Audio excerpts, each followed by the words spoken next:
Shade. It's always a good time when these two meet in the Iron Bowl, Alabama at Auburn. Shane, the Crimson Tide favored by 6.5 points. The over-under's 46.5. 7:30 Eastern, 6:30 Central, nationally televised on ABC. Who do you like in the Iron Bowl? Mike, this is always a fun game. It's always a crazy.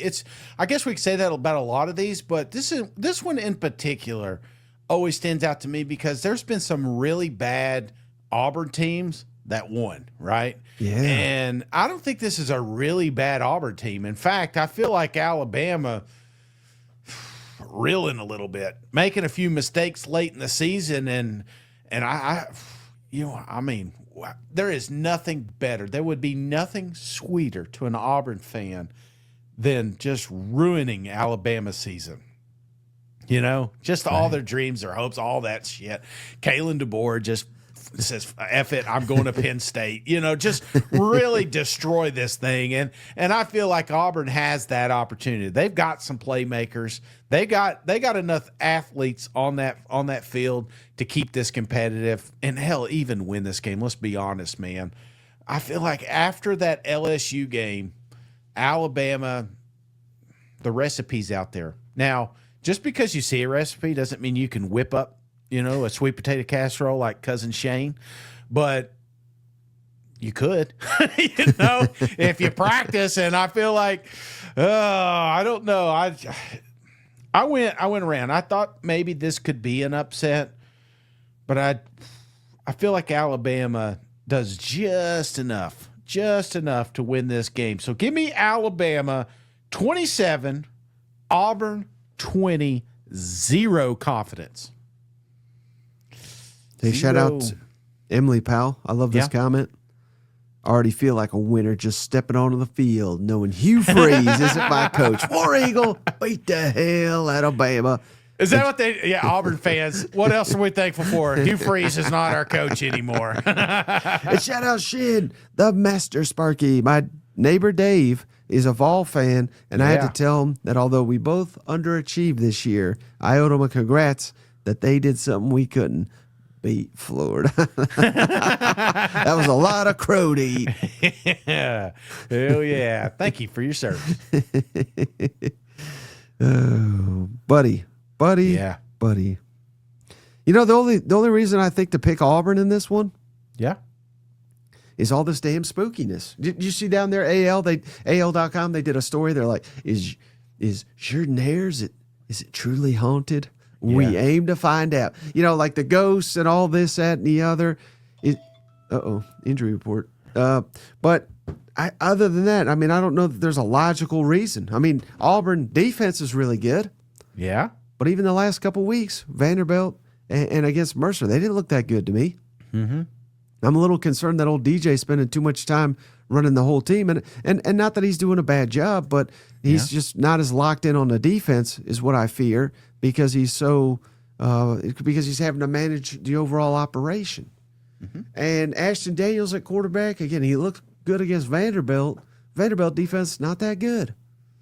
Bama's defense, I think, is very, very underrated. I think people are overreacting to the Oklahoma loss that Alabama had. Mm-hmm. I think they're still one of the better teams in the country. And I don't think that Auburn, even though they got talent, it's too little too late for me. I don't think they're anywhere close to being a top half team in the Southeastern Conference. So I'm not going to mince my words, Shane. Give me Alabama 27, Auburn 13. I just don't think they have what it takes to win this football game. Maybe, Shane, had they listened to me and fired Hugh Freeze long ago, they would have had more reps on their DJ and Ashton Daniels, and maybe we'd have ourselves a team. But I think they pulled the trigger too. They pulled the trigger, so I'll give them credit for that. Mm-hmm. But they did it a little too late. I think Alabama could win the national championship.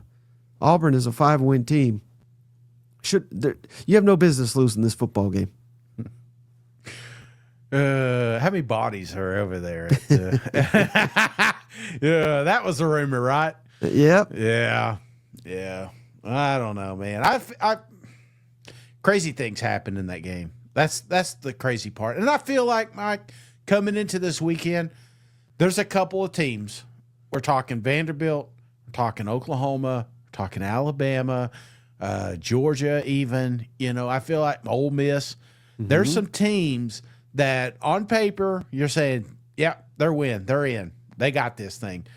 But then in the back of your mind, if they don't, just what unwinds the pure chaos. We've been talking chaos because we've been seeing chaos all season long. I expect full chaos this weekend as well, and it may as well be in the Iron Bowl. And we just had the injury update, Shane. Yes. So check out Alabama. Good news for them. Jeremy Bernard, outstanding receiver, and center Parker Brailsford listed as probable, as is QB Reese, a linebacker. So good injury news for Alabama. Let's see. The Iron Bowl. Alabama on the road at Auburn. Crimson Tide favored by 6.5 points on the road. Over under 46.5 total points. 7:30 Eastern, 6:30 Central. Nationally televised on ABC. Who do you got in this historic rivalry? Mike, the stakes very, very high here. Talk about the teams. Alabama wins. They're going to Atlanta, and they're going to go to the college football playoff. If they lose, and if you're Kalen DeBoer, you might not want to be seen in Tuscaloosa for a few days because you don't want to fall short again, right? I mean, 9-3, 2 years in a row, not going to sit well. Also, if you're Auburn, what better chance to play spoiler? Get Alabama at your place. If you win, you go 6-6, and you go to a bowl game. So there's a lot at stake here. And of course, it's one of the best rivalries in college football. Some people think it's the best. I don't know where it is, but it's one of the best. So there is a ton at stake, to put it mildly. Mike, I think the matchup that I'm watching here is when Alabama has the ball, can they get anything going on the ground? And I don't think they need 150 yards, but I do think they're going to need some balance, and some balance to take some of the pressure off of Ty Simpson. You know, as good as he's been this year, and we saw the turnovers against Oklahoma, wasn't great against Eastern Illinois last week. You know, I think there's probably nothing to read into that. Auburn's secondary has been very iffy at times, but you do wonder, with Alabama's issues on the ground, if Auburn can't just say, we're not going to devote much attention to the run game, we're going to be dropping a lot of guys in coverage, and it's going to be forcing Simpson to be very accurate and be super perfect to win this game. So Alabama's offensive line has got to get it done in pass pro, but also find enough in the ground game to maybe change the kind of outlook of this game for the offense. Is that fair? I think so. And I would imagine, Steven, that Auburn's got a lot of wrinkles for Alabama coming off the bye week and the Mercer game. I would hope not that they didn't empty the tank against Mercer. That was a tight ball game there for a minute. But, I mean, legacies are being defined. And I don't know if you've heard this, Steven. Again, who knows? All this coaching speculation. There's a lot of nonsense. But there is rumblings. There are rumblings, Steven, that DJ Durkin is being given serious consideration to keep this job. Now, I don't think they're going to give it to him if he loses this game. But, and I don't know how much of that is John Summerall eyeing Florida, eyeing Ole Miss, perhaps. It's funny how, like, all right, we got John Summerall. He's our man. And then it's like, well, he may go to Ole Miss. We will love DJ the whole time. You know what I mean? It's maybe one of those. I mean, again, I don't know. But so there's a lot on the line for old DJ in Auburn. And you have to imagine that the players are hearing some of this. And certainly the defense, they certainly play hard for that guy. So you got to imagine they're going to play their hearts out because they're going to want to keep him. And I'm sure there's a scenario where he's not the head coach and he stays as a defense coordinator. So I wouldn't even rule that out. But yeah, there's just so much going into it.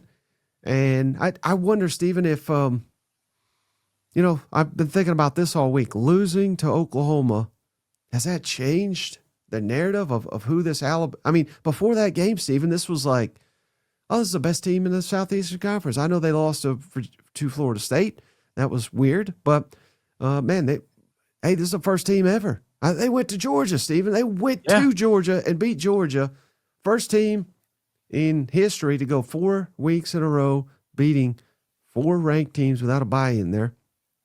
I mean, this is a team capable of winning a national championship. I really do think. And I feel like that's being forgotten for whatever reason, just because they lost a tight game to Oklahoma, which probably has the best defense in the country. I think there also might be some look factor in there because they probably haven't looked like they're firing on all cylinders. That South Carolina game was close. There's like I said, the offense didn't. The first team, Ty Simpson's numbers weren't great against Eastern Illinois. I still don't think like you said, I don't think I read a ton into that. I think they are still capable of winning this game, winning the SEC, being a top ranked seed, and going very far in the college football playoff. And not only is it they've got to figure out a little bit of balance offensively, but also I do wonder, this defense for Alabama has been very good, but what kind of stuff is Auburn going to throw at Alabama with Deuce Knight and Ashton Daniels? Since getting rid of Hugh Freeze, it does seem like the offense has made some strides the last couple of weeks. So it feels like if the offense kind of bounces back for Alabama, it feels like it might be hard for Auburn to generate enough points in this game to pull off the upset, barring some kind of like turnover crazy game for Alabama.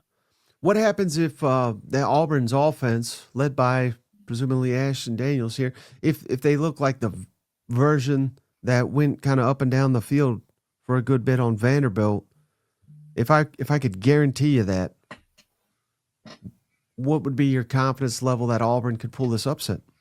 Very high. That's the tricky part about the last 2 weeks for Auburn is Vanderbilt's defense has been I think it's got some issues, obviously. And Mercer. They haven't really played a great defense. Alabama's in a different category, I think, than those two.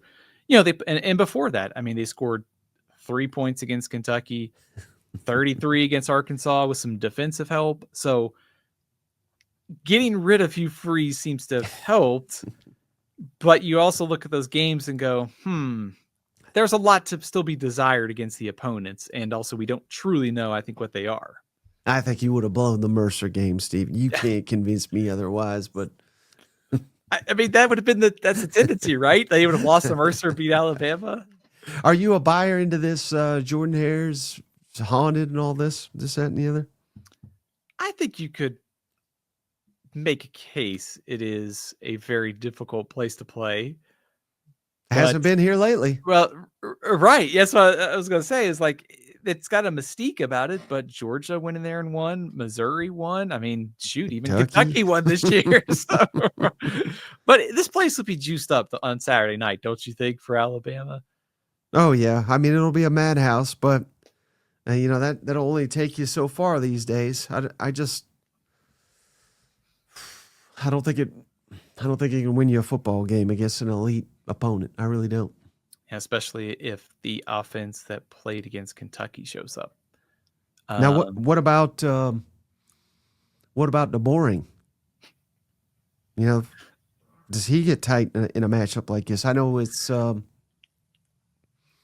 he does so well against ranked teams, but Auburn's not ranked. How about that?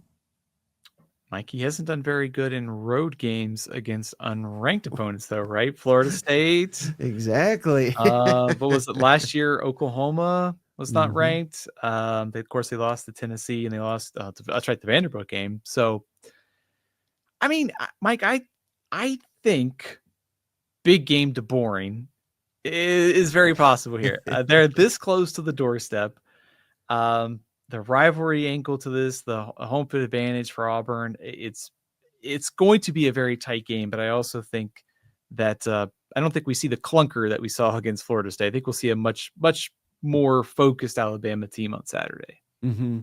And then apparently the college football playoff committee, Steven, they're just obsessed with Alabama's ability to run the football. Auburn, at least by my efficiency rankings here that I got from Game on Paper, Auburn's got the number 1 rush defense efficiency in the country, Steven. And Bama's 95th in rushing the football efficiency. If Alabama can't run the football, or let me ask you, will they be able to run the football to any effectiveness against this Auburn defense on the road? What, you weren't impressed with the 269 yards against Eastern Illinois? I thought maybe if it was 267, we'd get Hunter Yurchek to make a 6-7 joke again, maybe. So, Mike, I think I mean, you just look at their production in games against South Carolina, LSU, and Oklahoma, all under 100 rushing yards. I don't think you have to get to 100, but I think you at least have to have the threat of it, because having the threat of it, a lot of times opens up like play action. It opens up so much in the passing game. So would 100 yards be good? Yes, but I think they could probably still live if they got to like 80 to 90 and they had a couple of like really productive runs, especially when the clock is winding down. If they're too one-dimensional, Mike, I think it's a lot to ask Ty Simpson and we saw this against Oklahoma. It's 3rd and 8, 3rd and 9. Yes, your receivers are great, but if Auburn can get pressure with its front and it can just focus on covering those guys in the back, that's going to be a hard spot for this offense to execute out of again. And do you think we see any deuce night in this game? I think we do. I think this is one of those games, if I'm DJ Durkin, it is an empty the bag kind of game. I think whatever you got, whatever tricks, you're going to empty it, because this might be your last game of the season. It's a rivalry. You mentioned the coaching implications. I think I'm throwing everything out there. Deuce Knight was so explosive and electric. I know it's Mercer. I think you got to at least give him a couple plays and see what happens.